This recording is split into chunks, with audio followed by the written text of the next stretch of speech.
جی ہم بریک پہ واپس آ چکے ہیں اور جہاں سے بات چیت کا سلسلہ ہمارا ختم ہوا تھا ہم وہیں سے دوبارہ سے سلسلہ جوڑتے ہیں. کشور صاحب میں آپ سے سوال کرنا چاہوں گی کہ جیسے کہ بریک سے پہلے ہم بات کر رہے تھے کہ تلفظ کتنا زیادہ اہم کردار ادا کرتا ہے.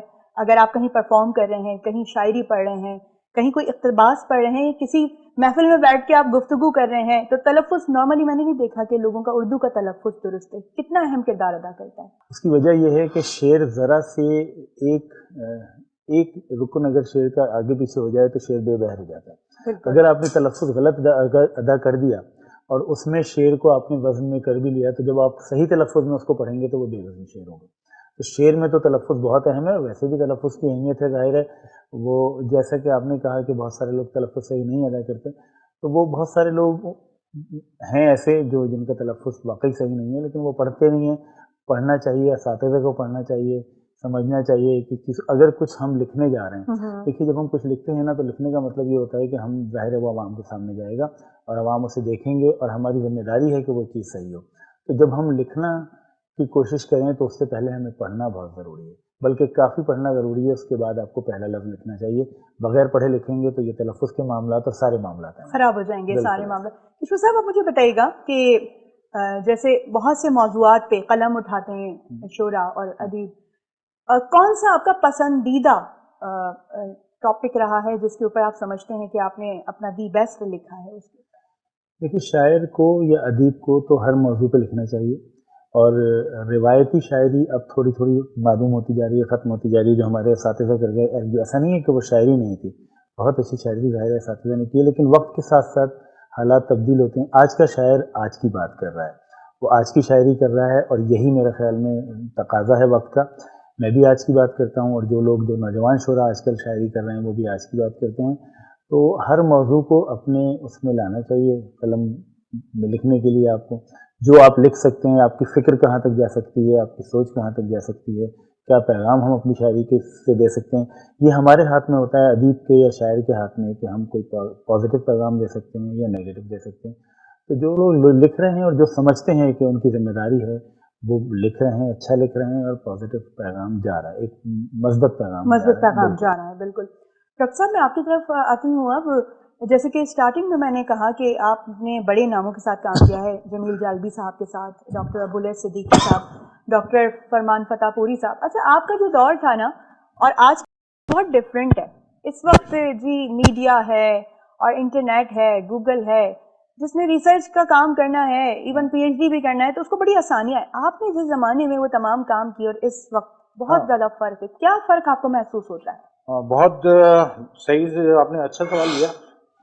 اس زمانے میں 2000 میں ہمارے یہاں موبائل آیا, سوری انٹرنیٹ. بالکل. اور 2000 سے پہلے یہ سارے کام نہیں تھے. جب 1986 میں اردو لغت بورڈ سے وابستہ ہو گیا, اور اس کے بعد میں نے یہ سوچا کہ میں پی ایچ ڈی کرنے کے لیے کسی سے میں مشورہ کروں. تو جالبی صاحب نے مجھ سے کہا کہ شعبہ تصنیف و تالیف میں طارق محمود صاحب کے ساتھ نصیر ترابی صاحب بیٹھے ہوں, آپ ان سے آئیڈیا لیں. صحیح. یعنی آپ یہ دیکھیں کہ جمیل جالبی صاحب اپنے طالب علموں کو کیسے گائیڈ کرتے تھے, حالانکہ ان کے پاس بھی ہزاروں موضوع ہیں, لیکن ایک عہدہ ہوتا ہے, ایک ٹائم ہوتا ہے. انہوں نے کہا آپ نصیر ترابی صاحب سے رابطہ کریں. میں شعبہ تصنیف و تالیف چلا گیا, تو وہاں پتہ چلا کہ وہ جو ڈائریکٹر صاحب بیٹھے ہوئے تھے طارق محمود, وہ میرے فرسٹ کزن تھے. اچھا. انہوں نے کہا بھائی شاہد درانی تم کیسے یہاں؟ میں نے کہا سر وہ پی ایچ ڈی کے معاملات پہ کچھ بات کریں. کہنے نصیر بھائی سے بات کریں.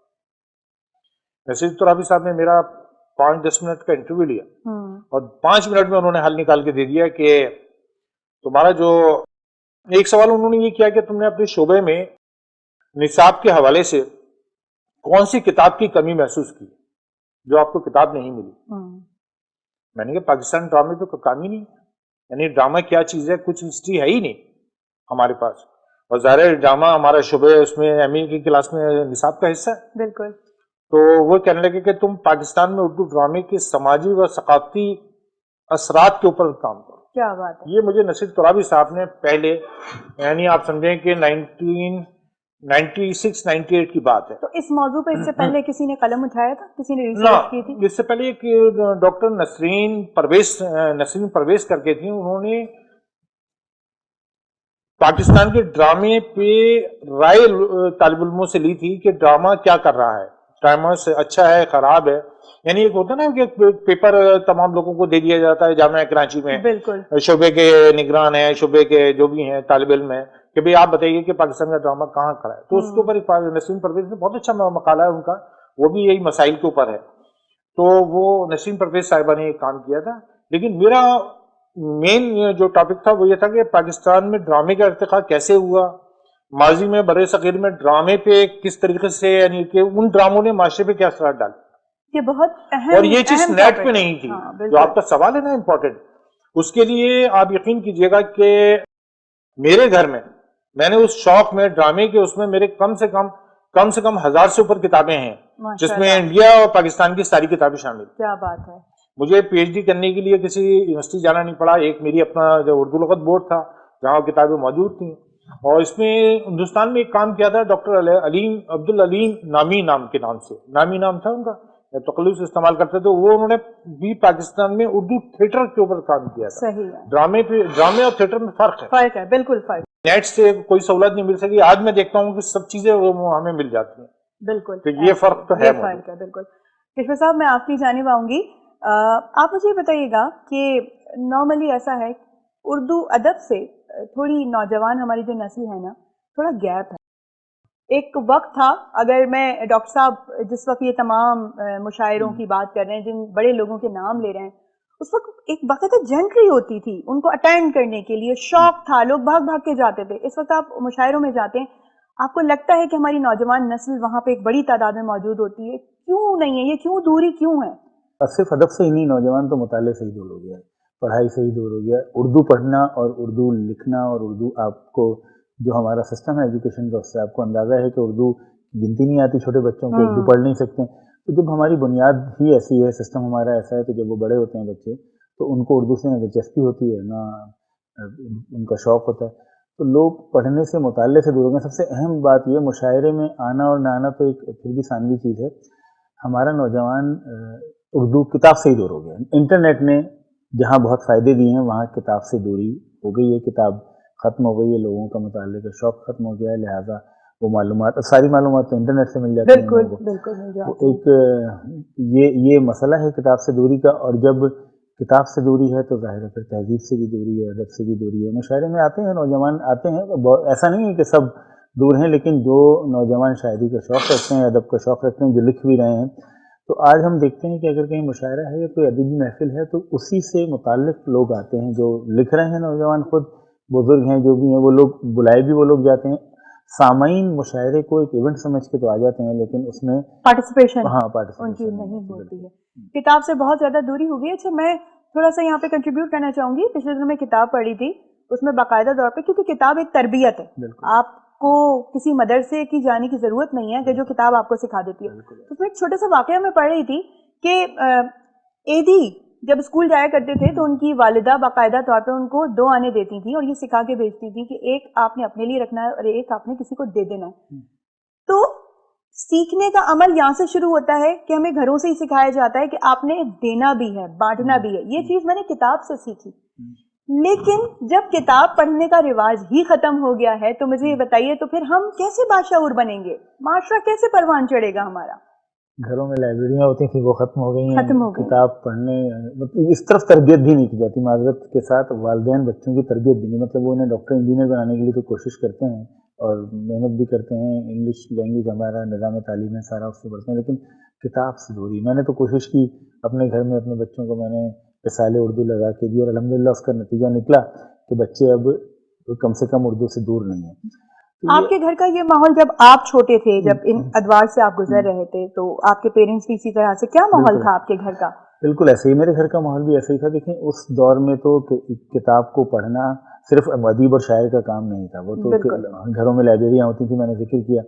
تو ہمارے گھر میں بھی لائبریری تھی. میرے والد بھی شاعر تھے، مشہور شاعر نہیں تھے، انہوں نے ظاہر ہے مشاعروں میں اٹینڈ نہیں کیے مشاعرے، لیکن وہ شاعری کرتے تھے. میری والدہ بھی سخن فہم تھیں. تو ہمارے یہاں کتاب کلچر تھا. ہمارے یہاں بچوں کے رسالے آتے تھے، نونہال ہمدرد، نونہال تعلیم و تربیت، میں نے وہی پڑھے. پھر ہم نے جب تھوڑا سا بڑے ہوئے تو پھر جاسوسی ناول اور اشتیاق احمد بہت ساری چیزوں کو ہم نے پڑھنا شروع کیا. اصل میں کچھ بھی پڑھا جائے, کتاب اچھی ہو اس کو پڑھا جائے تو آپ کا ذہن کھلتا چلا جاتا ہے مطالعے سے.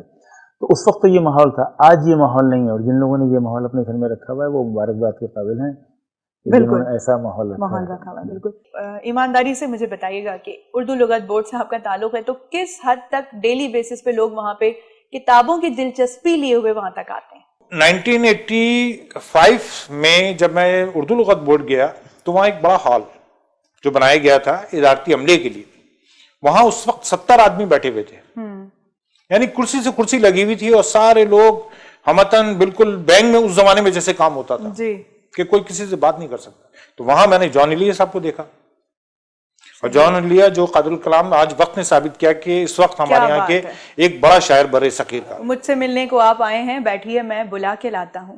کیا مطلب کیا سوچ کے ساتھ وہ شاعری کرتے تھے, ان جیسی مثال مجھے نہیں ملتی. صحیح کہا. اور اس وقت وہاں بڑے بڑے شاعر, یعنی جوش ملی آبادی کا تو تعلق تھا.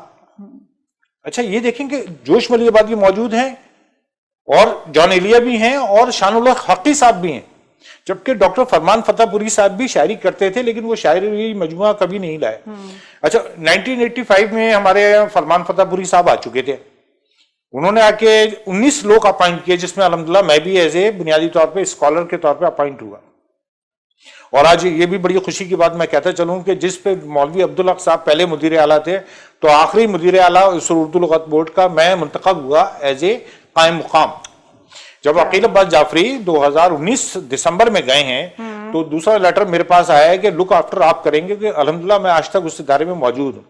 ہمارے ابھی بھی طالب علم آتے ہیں لائبریری میں کام کرنے کے لیے, لیکن ہمیں اجازت نہیں ہے کہ ہم اس کو پبلک لائبریری کے طور پہ کتاب ایشو کر سکیں. اور کتاب کے حوالے سے میں بتاتا ہوں چلوں کہ جیسے ہمارے کشور عدیل صاحب بڑی اچھی بات کر رہے تھے, اس زمانے میں آنا لائبریری تھی ہمارے زمانے میں.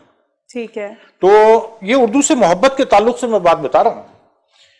صحیح کہہ رہے ہیں. میٹرک کے زمانے میں مجھے شوق ہو گیا خواتین ناول پڑھنے کا, تو خواتین پڑھنے شروع کرتے. والد صاحب پریشان ہو گئے کہ یہ بچہ کس لائن میں لگ گیا کہ خواتین کے ناول پڑھنا شروع کر دیے. انہوں نے ڈانٹ ڈپٹ کر کے ختم کر دی. پھر ہم نے عمران سیریز اور پرموز سیریز شروع کر دی. پھر اس کے بعد دوسرے ناولوں پہ آ گئے, نسیم حجازی وغیرہ کے, یعنی نثر کی طرف میرا زیادہ رجحان رہا. بنیادی طور پہ اسکالر تھا میں, تو وہی ذہن میرا بنتا رہا. پھر ایک کہانی نونیال میں میری پہلی چھپی 1975 جنوری کے رسالے میں, اس میں میرا نام لکھا ہوا ہے شاہد الدین ضمیر کر کے, کیونکہ والد کا نام میرا ضمیر تھا. اور اس میں اس کتاب کا ٹائٹل بھی مجھے آج تک یاد ہے, کتاب چور کے نام سے. یعنی شوق بھی آپ دیکھیں کہ کہانی جو تھی وہ کتاب چور کے نام سے تھی. اور کتاب چور کے حوالے سے میں بتاتا ہوں, ہاں کتاب چور کے حوالے سے میں بتا دوں کہ ایک صادق لائبریری تھی لالو کے 10 نمبر پر, اچھا پبلک لائبریری. وہاں جب ہم پڑھنے جاتے تھے, دیکھنے جاتے تھے, تو وہاں ایک کتاب ہمیں نظر آئی, قائد اعظم محمد علی جناح کے تعلق سے, دیدہ بینائے قوم. کتاب بہت اچھی لگی, چھوٹی سی کتاب تھی, 70-80-100 پیج کی. یقین کیجئے گا کہ اس کتاب کو ہم چھپا کے گھر لے کر آ گئے. یہ کتاب تو اس طرح نہیں لانی, لیکن تم بابا قوم کو چھپا کے لے کر آ گئے. تو خیر وہ معافی تلافی ہو گئی, اور اس طریقے سے شوق ہمارا پروان چڑھتا. ٹھیک ہے ڈاکٹر صاحب, ہم گفتگو کا سلسلہ آگے جاری رکھیں گے. بالکل اس وقت تھوڑا سا وقت ہوا ہے وقفے کا, تو آپ نے کہیں بھی نہیں جانا ہے. ابھی ہم آتے ہیں چھوٹے سے وقفے کے بعد.